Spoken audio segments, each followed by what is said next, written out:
Hey, this is Chad Conley with EXP Realty in Sheridan, and just wanted to give you guys the housing market update for the month of October. So we saw closed sales of homes. We're at 31, which was down a little bit from last year at this time, which was 46.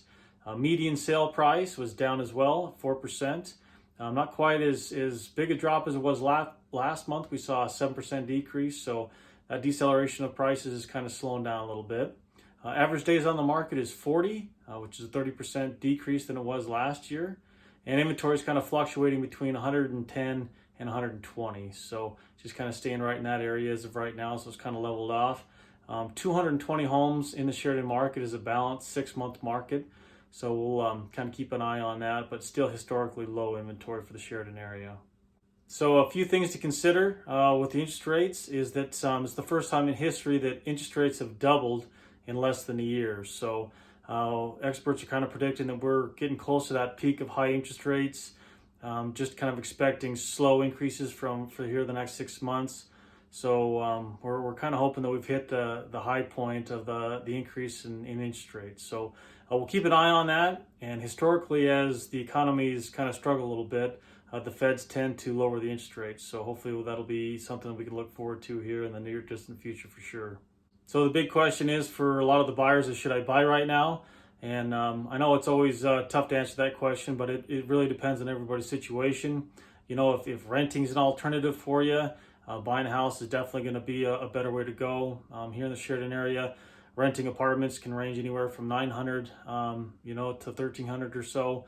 And then if you're renting a house, that can go from $1,300 on up. So pretty expensive renting wise, and then just trying to get the availability for it. So if you can get into a house, start building that equity, as much as the appreciation rises here in the Sheridan area, that'd be a good deal for you. So a home bought today is going to be a heck of a lot cheaper than it is down the road. So Sheridan just being the high demand area, you can almost guarantee that your home's going to appreciate.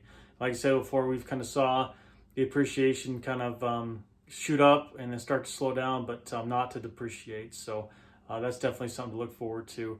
And if you can lock in an interest rate as well, before those increases start to happen, and look to refinance, that can be an option for you as well too.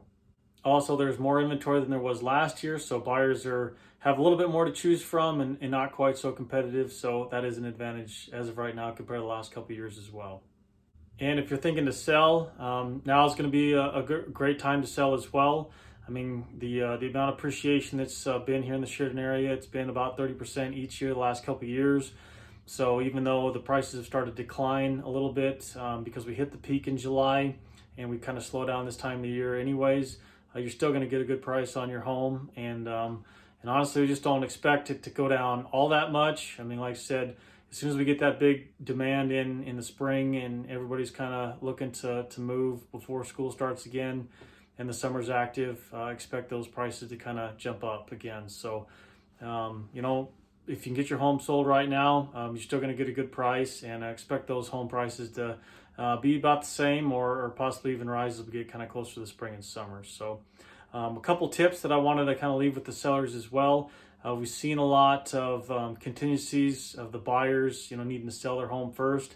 It's been kind of a struggle both for the buyers and the sellers. So if you can work it out to where you can make some arrangements to get to rent or live in a fifth wheel or RV or whatever it might be, that might be a better way for you to maybe take the time to find the home that you want and not have that contingency too. So I know it's tough when you have a lot of working parts trying to get the contingencies and get deals done. So if you can do that, I know it's hard. It's not always the easiest, especially in this climate with renting and things like that. But if that's an option for you, that'll definitely help you, get into the home that you want and maybe not run into a lot of those roadblocks with the contingencies. So also, I would recommend just fixing a lot of little things that need to be touched up in your home if you got the time and the money to get those things taken care of.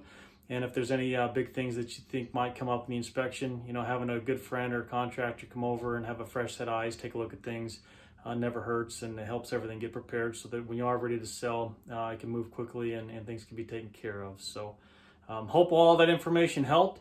A lot of crazy things kind of happen in the market. We'll kind of keep an eye on things, definitely keep an eye on the interest rates. and the home prices for you here and the inventory. So if you have any questions on the market or need help with anything, feel free to reach out. Love to hear from you, and look forward to hearing from you soon. Take care.